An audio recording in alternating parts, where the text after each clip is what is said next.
주님이 부르신 곳, 주님이 말씀하신 곳, 내가 서 있는 곳이 아니라 생각되어도 주님이 부르신 곳, 주님이 말씀하신 곳, 내가 서 있는 자리 통해 영광 받으시리. 주님이 부르신 곳, 주님이 말씀하신 곳, 내가 서 있는 곳이 아니라 생각되어도 주님이 부르신 곳, 주님이 말씀하신 곳, 내가 서 있는 자리 통해 영광 받으시리. 주님이 부르신 곳, 주님이 말씀하신 곳, 내가 서 있는 곳이 아니라 생각되어도 주님이 부르신 곳, 주님이 말씀하신 곳, 내가 서 있는 자리 통해 영광 받으시리. 아멘. 주님이 부르신 곳, 말씀하신 곳, 서 있는 것이 아니라 생각되어도 주님이 부르신 곳, 주님이 말씀하신 곳, 내가 서 있는 자리 통해 영광 받으시리. 주님이 부르신 곳, 주님이 말씀하신 곳, 내가 서 있는 곳이 아니라 생각되어도 주님이 부르신 곳, 주님이 말씀하신 곳, 내가 서 있는 자리 통해 영광 받으시리. 주님이 부르신 곳, 주님이 말씀하신 곳, 내가 서 있는 곳이 아니라 생각되어도 주님이 부르신 곳, 주님이 말씀하신 곳, 내가 서 있는 자리. 우리 손을 높이 듭시다. 주님이 부르신 곳, 주님이 부르신 곳, 주님이 말씀하신 곳, 내가 서 있는 곳이 아니라 생각되어도 주님이 부르신 곳, 주님이 말씀하신 곳,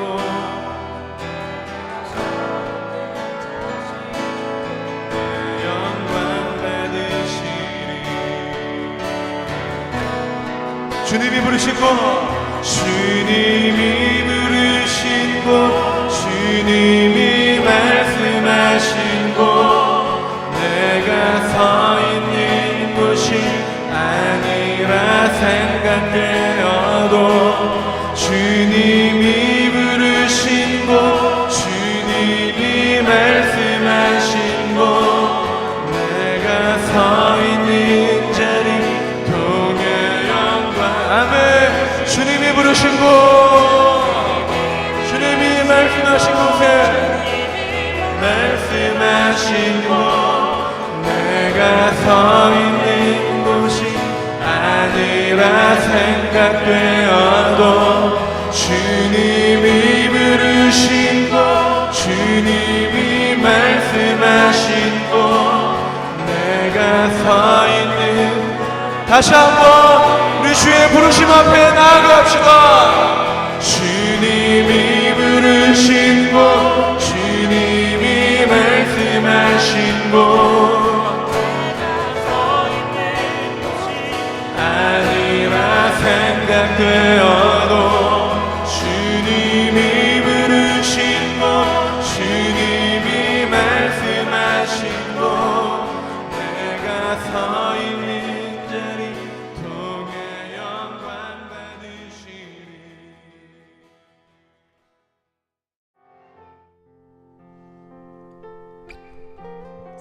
믿습니다, 주님.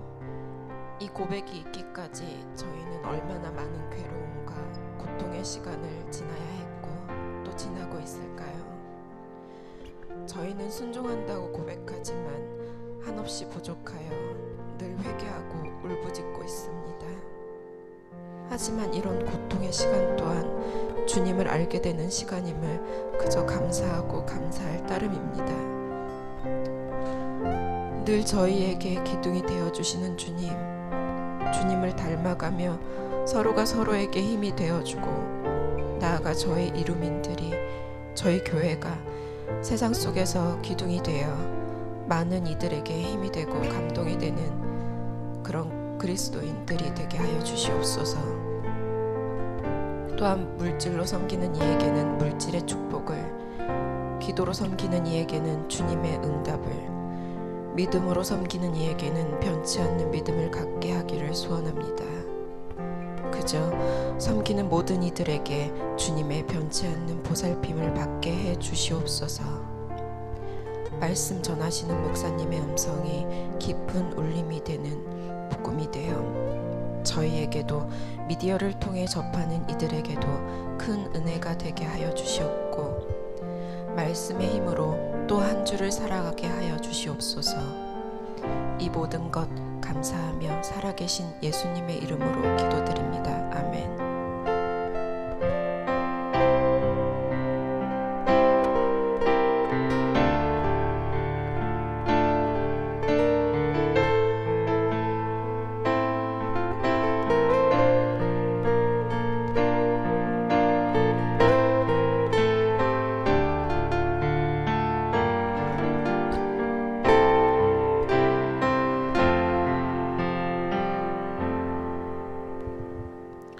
할렐루야.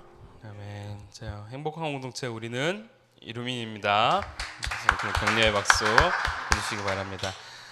여러분들 계속 성경 일독 하고 계시죠? 네, 하시는 분들만 큰 소리로 네 대답하고 계십니다. 말씀이 우리를 겸손케 합니다. 여러분들 말씀 읽으시면서 그 하나님이 주시는 말씀 앞에 겸허히 나갈 수 있는, 또 읽다 보면 또 겸손해지는 우리들을 발견하게 되어집니다. 말씀을 통해서 더욱더 크리스찬다운 저희들 되었으면 좋겠습니다.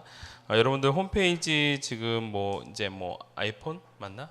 네, 다 됩니다. 그래서 여러분들 적극적으로 활용 권장합니다. 그리고 최대한 글 올려주시면 좋을 것 같고, 전도사님이 필요한 대로 또 이렇게 다 업그레이드 시켜주고 계시니까요. 여러분들 필요한 요청들이 있으면 요청하시는 대로 바로바로 즉각 올립니다. 초등부 그거 올라갔죠? 새 페이지 창 열렸나요? 아직 만들어놨죠? 네네. 어제 다 만들었습니다. 확인하시면 될 것 같습니다. 직분장 교육 매주 화요일 날 오후 12시에 계속 진행되고 있고요. 교회 창립 2주년 기념주일이 6월 5일입니다, 여러분. 그래 기도로 준비해 주시고요. 오늘 여러분들 주보 안에 감사헌금 봉투가 이렇게 삽입이 돼 있을 겁니다.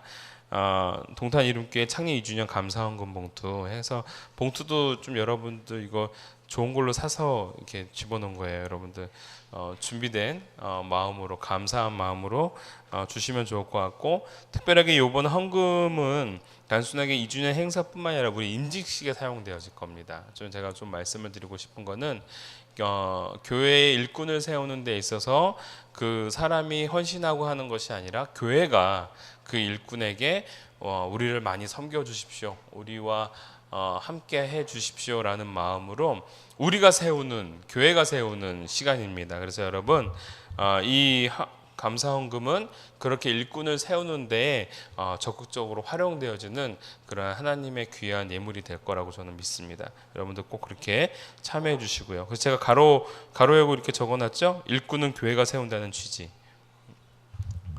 기억해 주시기 바랍니다. 제가 그 24일 날 남부 시찰의 모임 잠시 다녀오고요. 그 다음에 5월 27일 날 어린이 성경학교 준비 교육이 있습니다. 제가 우리 교회가 이제 어린이 부서 따로 있지 않기 때문에 제가 가서 많이 배워가지고 또 그거를 전달하고, 또 6월 달에 또 그 교사 모임이 또 따로 있습니다. 그때는 또 교사들이 함께 참여해 주셨으면 좋겠습니다. 제가 여기는 적지는 않았는데요. 요번에 5월 28일 날 토요일 날 토요일 날 오후 7시에 창립 2주년 기념 예배 준비 모임을 좀 갖도록 하겠습니다. 그래서 당시에 있을 어떤 행사와 그리고 또 기도 내용들 함께 기도하는 시간 갖도록 하겠고, 더불어서 우리가 어떠한 마인드와 어떠한 목적을 갖고 교회가 2016년도를 또 달려가고 2017년도를 바라봐야 될지 이러한 것들을 함께 나누는 시간을 갖도록 하겠습니다.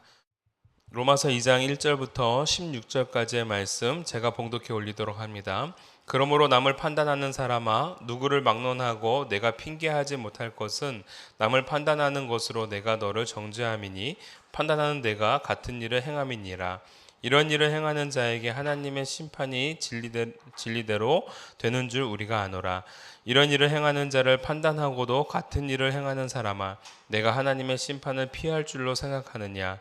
혹 내가 하나님의 인자하심이 너를 인도하여 회개하게 하심을 알지 못하여 그의 인자하심과 용납하심과 길이 참으심이 풍성함을 멸시하느냐. 다만 내 고집과 회개하지 아니한 마음을 따라 진노의 날 곧 하나님의 의로우신 심판이 나타나는 그날에 임할 진노를 내게 쌓는도다. 하나님께서 각 사람에게 그 행한 대로 보응하시되 참고 선을 행하여 영광과 존귀와 썩지 아니함을 구하는 자에게는 영생으로 하시고, 오직 당을 지어 진리를 따르지 아니하고 불의를 따르는 자에게는 진노와 분노로 하시리라.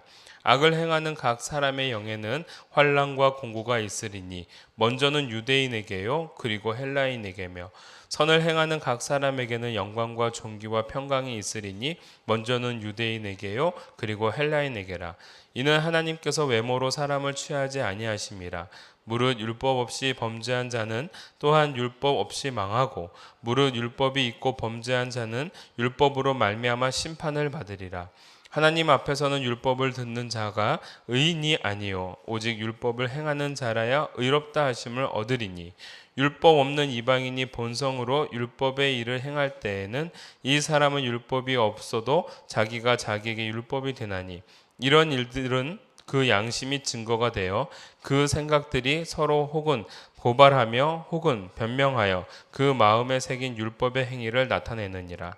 곧 나의 복음에 이른 바와 같이 하나님이 예수 그리스도로 말미암아 사람들의 은밀한 것을 심판하시는 그날이라. 아멘. 오늘 로마서 2장 1절부터 16절까지의 말씀을 가지고 하나님 앞에서 동등한 사람아, 하나님 앞에서 동등한 사람아라는 제목으로 은혜를 나누도록 하겠습니다.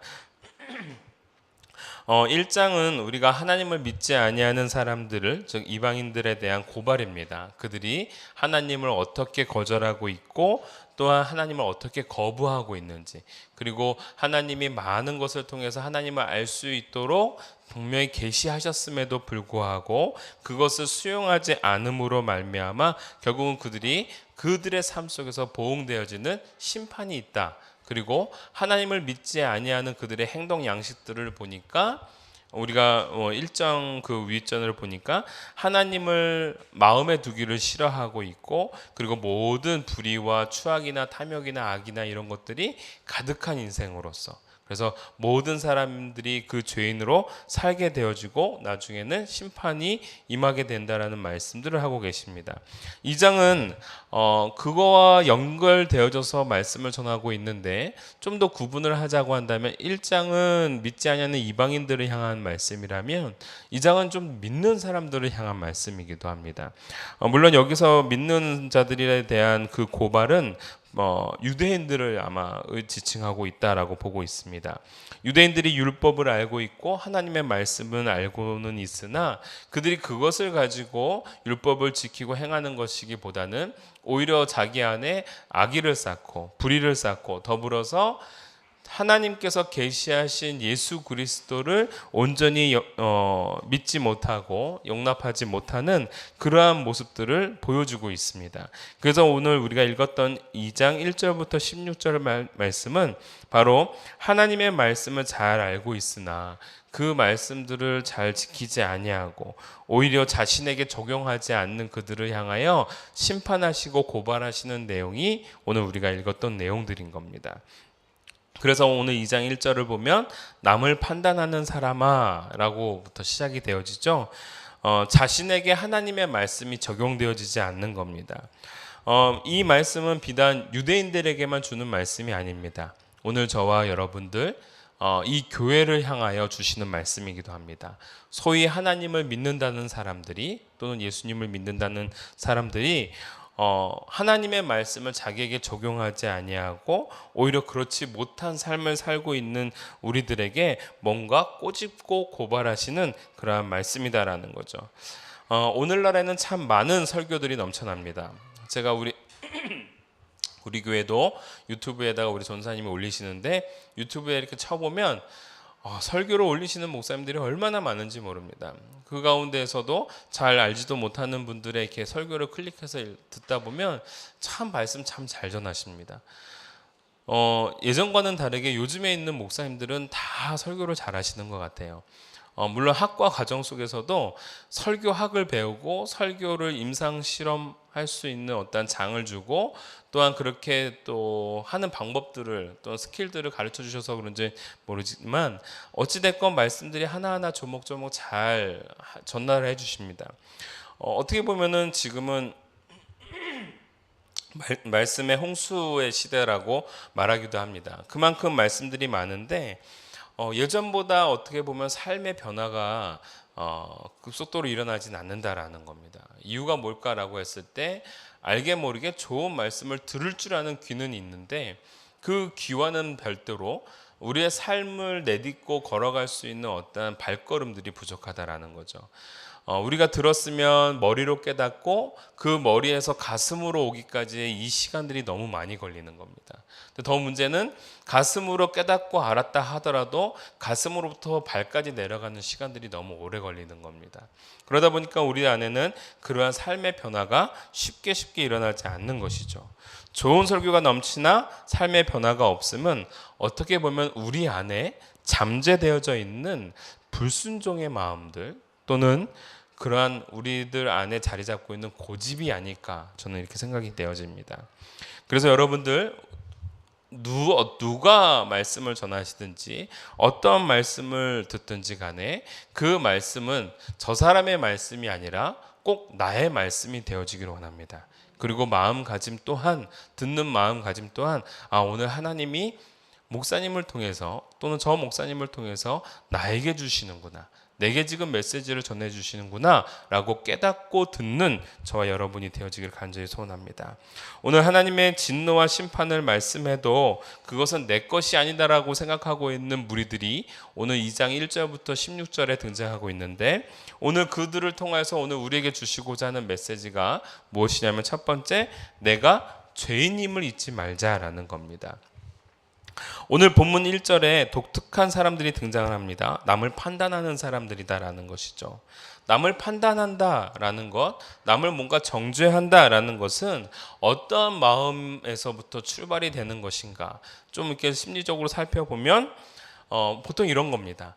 내가 저 사람보다 낫다라고 생각을 하는 겁니다. 내가 저 사람보다 선하다라고 생각하는 겁니다. 그러다 보니까 자기보다 조금 못한 사람, 모자른 사람을 보면 내가 잘났기 때문에 그 사람에 대해서 뭐 하는 거예요? 비판하는 거예요. 정죄하는 겁니다. 판단하는 겁니다. 더불어서 판단할 수밖에 없는 또 하나의 근거, 잘못된 근거가 뭐냐면 내가 선하다고 생각하는 겁니다. 여러분 분명히 단언컨대 우리는 다 악합니다. 결코 우리 안에서 선한 건 나올 수 없습니다. 그런데 오늘 내가 의롭다고 생각하고 선하다고 생각하는 순간부터 상대방을 판단하기 시작하고 누군가를 정죄할 수밖에 없다라는 것이죠. 더불어서 또 내가 많이 알고 있다라고 생각하면서 모르는 누군가를 향하여 정죄하는 현상들이 많이 등장한다라는 것이죠. 오늘 하나님께서는 분명히 말씀해 주십니다. 하나님께서 이러한 자들을 묵과하지 아니하신다라는 거예요. 내가 잘났다고 생각하고 있고 내가 의롭다고 생각하고 있고 남을 판단하고 있고 남을 정죄하고 있는 자들을 향하여 오늘 하나님께서는 결단코 묵과하지 아니하신다라는 겁니다. 오늘 1절에 그러므로라는 단어가 등장합니다. 그러므로라는 단어는 이 글이 무엇과 연결되고 있다라는 거예요? 그 위에 있는 내용들과 연결이 되고 있다라는 겁니다. 1장에 등장하고 있는 본문을 통째로 받아들인다면 라고 보시면 좋을 것 같습니다. 이방인들의 불신과 그들에 대한 내용, 그 모든 사람들이 다 하나님 앞에서 죄인이다라는 사실인 것이고, 더불어서 하나님을 거부하는 것, 예수 그리스도의 복음을 거부하는 것 또한 죄인이다라는 것을 말해주고 있습니다. 즉 그냥 결론적으로 말하자면 우리 모두 다 죄인입니다라는 거예요. 그러므로 남을 판단하는 사람아, 누구를 막론하고 내가 핑계하지 못할 것은 남을 판단하는 것으로 내가 너를 정죄합니다라고 말씀하고 계시는 겁니다. 남을 쟤는 너무 불의해, 뭐 어때? 라고 판단하는 순간 하나님이 그 사람을 판단한다라는 거예요. 그 사람이 말한 기준으로 인해서요. 참 우리가 경각심을 갖고 생각해야 될 말씀입니다. 내가 판단하지 말아야 되는구나. 내가 사람을 쉽게 정죄하지 말아야 되는구나. 쟤는 원래 저래 라고 내가 쉽게 그것을 묻어두면 안 된다라는 겁니다. 그 순간 하나님도 그 사람을 바라보면서 그가 내뱉은 그 기준과 그 정죄로 그 사람을 뭐한다? 판단하시겠다라는 겁니다. 1절부터 16절까지 해당되는 사람들이 물론 유대인이라는 견해들이 있습니다. 뭐 틀리지 않습니다. 그러나 유대인들뿐만이 아니라 헬라인 모든 사람들을 다 지금 통칭하고 있는 말씀인 겁니다. 왜냐하면 9절 10절을 보면은 먼저는 유대인에게요 그리고 헬라인에게며 또 10절 하반절에도 먼저는 유대인에게요 그리고 헬라인에게라 라고 말씀하고 있는 근거를 통해서 이 모든 적용의 말씀들이 유대인뿐만이 아니라 헬라인, 유대인과 이방인, 즉 다시 말하자면 모든 사람들을 다 통칭하고 있다는 것을 우리는 밝히 볼 수 있는 것입니다. 여러분, 예수님을 믿는다고 하면서도 자신을 인지하지 못하고 내가 나를 깨닫지 못하는 순간 우리는 손가락질할 수밖에 없는 겁니다. 일전에도 한번 제가 말씀을 드린 적이 있는데 마태복음 19장에 보면 부자 청년이 등장을 합니다. 부자 청년 또는 누가복음에서는 부자 세리라고도 등장하고 있죠. 그 사람이 예수님께 와서 이렇게 물어봅니다. 선한 선생님이여, 내가 무엇을 하여야 영생을 얻으리까? 라고 질문을 합니다. 여러분, 선한 선생님이여 내가 무엇을 하여야 영생을 얻습니까? 라고 하는 그 질문에 예수님이 뭐라고 대답하시면 모세가 내게 명한 율법을 다 지켜 행하라 라고 말씀하시면서 살인하지 말라, 간음하지 말라, 도둑질하지 말라, 거짓말하지 말라 이런 말씀들을 쭉 하십니다. 그랬더니 이 사람이 뭐라고 얘기해요? 제가 어렸을 때부터 그것을 다 지켜 행하였나이다 라고 얘기를 합니다. 근데 놀라운 반응은 그 다음 반응입니다. 예수님이 그걸 인정해 주십니다. 무슨 얘기예요? 이 사람이 말한 고백이 사실인 거예요. 어렸을 때 저는 그걸 다 지켰습니다. 예수님이 그걸 인정해 주십니다. 그리고 난 다음에 예수님이 뭐라고 말씀하시냐면 그러면 내가 가진 모든 것을 다 팔아 가난한 자들에게 나누어주고 너는 나를 쫓으라. 그것이 곧 영생의 길이다 라는 답을 주신 것이죠. 그런데 부자 청년이 그 얘기를 듣고 난 다음에는 갈등하고 돌아가는 모습이 등장하고 있습니다. 여러분 보세요. 율법을 다 지켰습니다. 그 율법을 너무 잘 지킨 겁니다. 예수님도 그걸 인정해 주셨습니다. 그런데 가진 것을 다 팔아서 가난한 자들에게 나눠주고 너는 나를 따라오라 라고 했을 때 그는 넘어집니다. 포기합니다. 근데 여러분, 이 사람이 예수님 앞에 나아갈 때에 두 가지의 어떤 의도를 갖고 왔겠죠. 첫 번째 의도는 정말 선하게 살아서 내가 영생을 얻을 수 있는 것이 무엇인지 궁금해서 왔을 수도 있고, 두 번째 의도는 뭐였을까요? 나를 자랑하기 위한 것. 어떠한 율법의 명목을 되든지 간에 나는 그것을 할 수 있다라는 생각을 갖고 예수님을 찾아온 겁니다. 예수님이 저희들을 아는 거죠. 물어본 질문에 대해서 율법에 대한 명분들을 쭉 얘기하니까 아니나 다를까 저는 그거 다 지켰습니다. 자신 있게 얘기하는 겁니다. 그러나 그 안에 너가 정말 알아야 되는 것, 너가 정말 믿어야 되는 건 바로 나를 믿는 것, 나를 따라오는 것이다 라고 말씀을 전해주셨을 때에는 그걸 수용할 수가 없는 겁니다. 선함을 드러냈고 또한 싸울 수는 있지만 그것이 바로 복음의 핵심을 아는 길은 아니다라는 겁니다. 예수님을 알고 예수님을 인정하고 예수님을 나의 구주해야 비로소 우리는 선한 자로서 온전한 자로서 살아갈 수 있다라는 거예요. 복음을 상실한 자가 되어져 버리면 자기를 드러낼 수밖에 없어요. 예수님을 거부한 사람은 자기를 드러낼 수밖에 없어요. 바로 부자 청년이 그걸 증명해 준 거예요. 그 안에 예수님이 없고 복음의 감격이 없고 그 은혜가 없으니까 내가 죄인이라는 사실이 아니라 내가 선한 일을 많이 한 사람이라고 생각을 하는 순간 예수님을 받아들일 수 없는 겁니다. 그러니까 뭐 할 수밖에 없어요? 나를 드러낼 수밖에 없고 나를 자랑할 수밖에 없고 나를 뭔가 사람들로부터 우선받을 수 있는 그런 존재의 자리로 놓더라라는 겁니다. 그 안에 예수님이 사라져 버리니까 우월감과 성취감과 선함에 자신을 더 높은 자리에 올려놓더라는 것이죠. 사랑하는 성도 여러분, 오늘 저와 여러분들이 오늘 로마서 말씀을 통해서 내가 죄인이라는 사실을 망각하고 내 안에 예수님이 없으면 내가 나를 드러낼 수밖에 없구나라는 것을 깨닫는 저와 여러분이 되어주기 바랍니다. 내 삶이 자꾸 나를 드러내고 나를 자랑질하고 있고 누군가를 정죄하고 있고 누군가를 판단하고 있다고 한다면 단언컨대 우리 안에 예수님이 안 계신 겁니다. 예수님에 대한 감격, 예수님에 대한 감사를 상실한 자가 바로 이렇게 반응하게 된다는 거죠. 두 번째 메시지입니다. 그렇기 때문에 우리는 어떻게 해야 되냐면 자기 죄에 예민해져야 되고 또한 겸손해져야 된다라는 겁니다. 오늘 2절부터 5절까지의 말씀 제가 조금만 좀 읽어보도록 하겠습니다. 이런 일을 행하는 자에게 하나님의 심판이 진리대로 되는 줄 우리가 아노라. 이런 일을 행하는 자를, 이런 일이라는 것은 지금 남을 판단하는 자들입니다. 이런 일을 행하는 자를 판단하고도 같은 일을 행하는 사람아 내가 하나님의 심판을 피할 줄로 생각하느냐.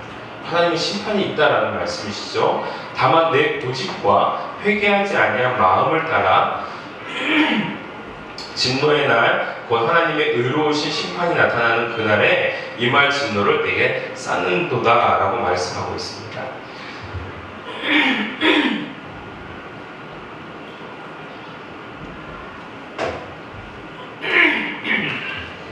죄송합니다. 여러분, 잣대는 남에게 드리는 되는 것이 잣대가 아닙니다. 크리스찬들은, 하나님의 백성들은 잣대를 늘 어디에 향해야 되냐면 나에게 향해야 되는 겁니다. 내게 적용할 때 비로소 성숙하고 성장할 수 있는 사람이 되는 것입니다. 남에게 손가락질하는 사람들이 되어져 버리면 그만큼 내 안에 드러나지 않는 죄악상들이 그 안에 존재하고 있다는 겁니다. 무슨 얘기냐면 나는 이렇게 잘 살고 있는데 저 사람은 저렇게 못 살아. 우리가 보통 이렇게 판단할 것 같죠. 근데 우리는 다 죄인입니다. 사실 우리도 그렇게 못 삽니다. 그렇게 못 사는데 그렇게 못 사는 누군가가 드러난 죄 때문에 그를 그렇게 판단한다라는 거예요. 여러분, 그렇기 때문에 우리는 어디에 예민해야 되냐면 남이 어떻게 하느냐에 따라 예민한 것이 아니라 내가 지금 어떻게 하느냐, 내 죄에 예민해야 된다라는 겁니다. 우리 선배 목사님들이 그런 설교 많이 하셨습니다. 야, 너희들 손가락질 한번 해봐라. 자, 손가락질 다 이렇게 합니다. 자, 손가락질 한번 목사님한테 한번 내봐. 그러면 이제 성도들이 좀 쭈뼛쭈뼛하다가 자신 있게 그러면서 이렇게 들이맵니다. 그러면서 목사님 잘못한 거에 대해서 지적해봐. 지적하고 부흥사 목사님들이 그러시죠. 자, 그러면서 하시는 말씀이 뭐예요? 너는 나를 두 개의 손가락으로 가리키면서 나를 비방하고 있지만 실질적으로 너의 세 손가락은 너를 비방하고 있다. 이런 말씀하셨지 않습니까? 참 유치한 말씀이죠. 근데 저는 그 유치한 말씀이 그때 되게 유치했는데 지금 생각해 보니까 참 멋진 말씀이다라는 생각이 들어요. 어떻게 이걸 발견하셨을까? 그거 어떻게 발견하셨을까? 많이 해보셨나? 이렇게 생각 드는 거죠. 자, 정말 우리가 누군가를 비방을 합니다. 그렇지만 세 가지의 손가락은 나를 비방하고 있습니다. 엄밀히 말하면 우리들 안에서의 어떻게 보면 잣대는 나를 향한 잣대가 되어야 된다는 거예요. 내가 잘못했습니다 라고 했을 때 비로소 남에게 더 좋은 것들을 보여줄 수 있는 것이 바로 크리스찬들의 삶이다라는 것이죠. 우리 안에 판단보다는요, 그렇기 때문에 우리는 남을 정죄하고 찌르고 판단하기보다는 어떻게 해야 되는 거냐면 안아줘야 되는 겁니다. 손을 펴가지고 안아줘야 되는 겁니다. 안아줄 때 우리를 향하여 다 비방했던 손가락도 나를 향하여 안아줄 수 있는 겁니다. 아멘이죠. 이건 제 말입니다, 여러분. 제가 또 발견한 겁니다. 안아주는 게 이게 또 나를 안아주더라고요. 비웃은 거예요 지금? 잠시 영상 잠깐 끄고요. 손 들고 있어요. 자, 하나님께서 오늘 우리에게 그 얘기를 해주시는 겁니다. 너희 안에 잣대를 두는 것이 아니라, 남에게 잣대를 두는 것이 아니라 너희들한테 잣대를 두어라. 그리고 그것을 여러분들 남이 잘못했을 때 그걸 포용하고 수용해 줄 때에 비로소 우리는 더욱더 성장할 수 있는 사람이 된다는 거예요. 그런데 여러분들 이렇게 포용하지 못하는 사람들의 특징이 등장을 합니다. 악인의 특징이죠. 1장에서도 등장하고 있지만 오늘 2장에서도 등장하고 있는데 8절 한번 봅시다. 8절 여러분들이 여러분 목소리를 한번 읽어봐 주시기 바랍니다. 8절입니다. 시작. 오직 당을 지어 진리를 따르지 아니하고 불의를 따르는 자에게는 진노와 분노로 하시리라. 네, 오직 당을 지어 진리를 따르지 아니한다라고 말하고 있습니다. 여러분들 이러한 자들의 특징이 뭐예요? 당을 짓습니다. 불의를 짓습니다. 네 편과 내 편은 나눕니다. 얼마나 치졸하고 추잡한 짓인지 모릅니다. 왜 그럴까요? 자신들의 악한 것들을 함께 공동체 안에서 더 악하게 만들어가는 겁니다. 여러분들 1장에도 등장하고 있습니다. 1장 32절에 그들이 이 같은 일을 행하는 자는 사형에 해당한다고 하나님께서 정하심을 알고도 자기들만 행할 뿐 아니라 또한 그런 일을 행하는 자들을 뭐 한다고요? 몰타한다. 여러분 잘못된 일, 잘못된 것에 대해서 함께 동조해 나간다라는 거예요. 이거 참 잘못된 모습들을 우리는 발견하게 된다는 겁니다.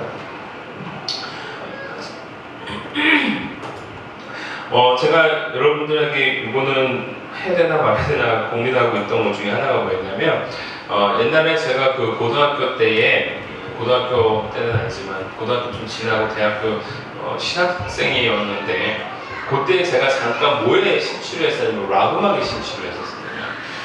이 락 음악이 갖고 있는 매력이 있습니다. 근데 그 락 음악을 이제 좋아했던 이유 중에 하나가 여러분들도 잘 알다시피 들으면 어때요?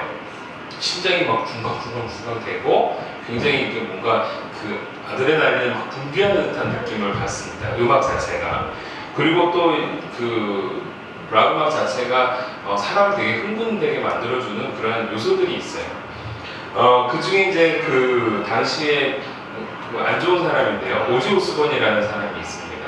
락 음악의 무슨 대부 같은 사람인데 사탄을 찬양하죠. 사탄을 찬양하고 뭐 이런 사람입니다. 그런데 이 사람이 나중에 나이가 들어서 자녀를 뒀습니다. 그리고 그 가정사를 카메라로 담는 겁니다. 너무 신기합니다. 본인은 그 콘서트장에서 병아리를 풀어가지고 밟아 죽이면서 콘서트를 하고 그리고 되게 안 좋은 퍼포먼스를 하면서 사단을 찬양하는 그러한 사람이었는데 여러분 너무 신기하게도 자기 자식한테 그렇게 하지 말라고 얘기하더라. 여러분들 되게 신기하지 않습니까? 보통 악을 행하려고 한다면 같이 당을 짓는 것이 사실 맞습니다. 그런데 그게 일반적인 현상입니다. 그래서 정작 자기가 사랑하고 아끼는 사람에게는 그렇게 하지 말라고 얘기합니다. 맞는 것 같습니다. 도둑질을 하는 사람도 자기 자녀에게는 도둑질 하려고 하지 말라고 얘기를 합니다. 사랑하는 자에게 그렇게 얘기할 수밖에 없다라는 거예요. 다시 말하자면 우리가 누군가를 판단하고 우리 안에서 당을 짓고 란다라는 것은 우리가 누군가를 사랑하지 못하기 때문에 그런 겁니다.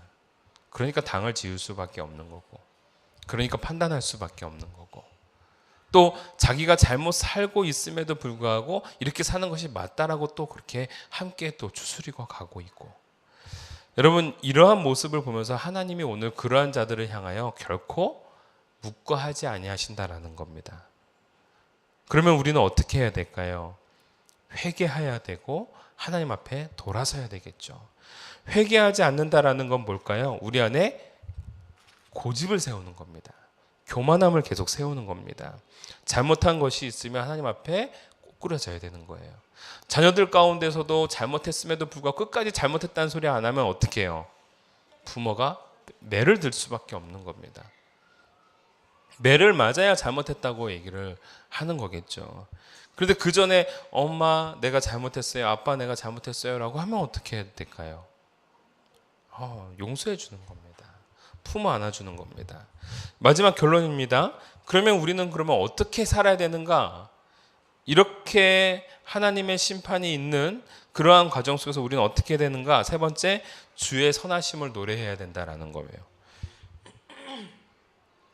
내가 죄인임을 알게 되어졌고 내 죄에 예민해지게 되어지면 우리는 자연스럽게 뭐 할 수밖에 없냐면 겸손해질 수밖에 없습니다.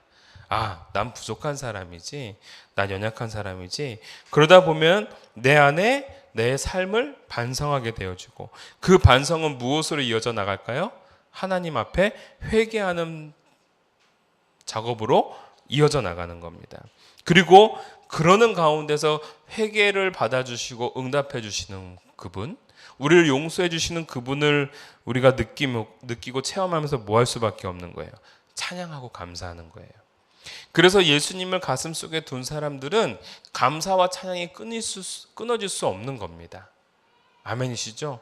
제가 여러분 지난주 금요일 날에도 이러한 설교를 했는데, 우리 지금 경비를 서고 계셨던 우리 그 김천식 집사님이라는 분이 요번에 이제 사임을 하시고 기도원에서 이제 그 기도원을 관리하시는 분이 되셨어요. 근데 그분이 늘 하셨던 모습들을 보면 늘 감동이었습니다. 나이 70살에 비로소 저한테 뭐라고 얘기하냐면, 목사님이신 걸 아니까 저한테 오셔서 이렇게 얘기하는 거예요. 제가 지금 70평생 이제서야 예수님을 믿습니다. 그럼 그전에는요? 저 모태신앙입니다. 그러면 예수님 믿으셨겠네요. 아닙니다. 저는 70년 동안 교회만 다녔습니다. 전 이제서야 예수님을 믿습니다. 이런 고백을 하시는 거예요. 얼마나 감동인지 모릅니다. 근데 그분이 그 얘기를 하셨을 때 깨달음이 확 오는 거예요. 이야, 이거구나. 교회를 다닌다고 중요한 것이 아니라 예수님을 인정하고 사는 것이 더 중요한 거구나. 이거를 가르쳐줘야 되는데 이걸 못 가르쳐줬구나. 그리고 이분은 그걸 이제서야 깨달은 겁니다. 그러면서 이분이 하시는 말씀이, 그래서 저는 제 삶이 너무 행복하고 즐겁습니다 라고 고백을 하는 거예요. 70살 먹은 할아버지가 구부정하게 경비 일을 보시면서 아침 새벽에 뭐 기도를 하고 제가 내려가면 아침 새벽에 이미 주차장이 다 깨끗하게 걸레질이 돼 있어요. 여러분, 우리 주차장 굉장히 깨끗하죠? 네, 매일 아침마다 걸레질합니다. 걸레질할 때 그 걸레가 얼마나 큰지 몰라요. 한 1m 정도 되는 것 같아요. 그 걸레를 물을 묻혀가지고 쭉 밀고 갑니다. 여러분, 그 큰 주차장을 하고 나면 얼마나 땀이 나겠어요. 러닝셔츠 입고 땀을 뻘뻘 흘리면서 청소하십니다. 그런데 뭐 하고 계세요? 흥얼흥얼대세요. 찬송가를 계속 부르시는 겁니다. 기도하고 내려가서 그분을 만나면 얼마나 기쁜지 모릅니다. 땀에 젖은 모습으로 할렐루야 하고 인사하시고, 기도하고 가시네요. 그래서 네, 아침부터 이렇게 또 하세요. 그러면 이렇게 해야 사람들이 기뻐하죠. 깨끗한 모습 보면서 사람들이 좋아하잖아요. 여러분, 그냥 감동입니다. 그분의 삶을 통해서 제가 참 많은 것들을 보고 배웠습니다. 예수님을 알고 예수님을 깨닫는 자는요, 그 안에 흥얼거림이 있습니다. 찬양이 있다라는 거예요. 감사함이 있다라는 겁니다. 오늘 저와 여러분들의 삶 속에서 많은 어려움들과 많은